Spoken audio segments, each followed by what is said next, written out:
കൊടുങ്ങല്ലൂരിലെ ഓട്ടോറിക്ഷക്കാരനെ ആക്രമിച്ച് പണവും മൊബൈലും കവർന്ന പ്രതി അറസ്റ്റിൽ. എല്ലാത്തരം എസികൾക്കും വിലക്കുറവിന്റെ മഹാത്ഭുതം തീർത്ത് power plus home appliances Kavilkadavu Kodungallur.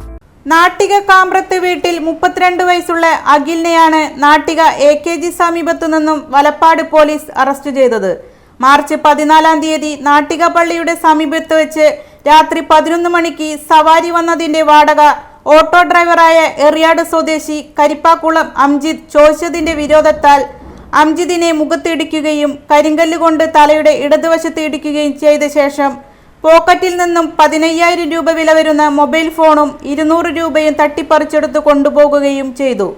Valappad police station inspector MK Ramesh, principal SI Ebin, probation SI Jishnu, senior civil police ഓഫീസർമാരായ Soshi, Lenin, CPO Bijesh, CPO Sandeep, special branch ഉദ്യോഗസ്ഥനായ മുജീബ് എന്നിവർ ചേർന്നാണ് പ്രതിയെ അറസ്റ്റ് ചെയ്തത്.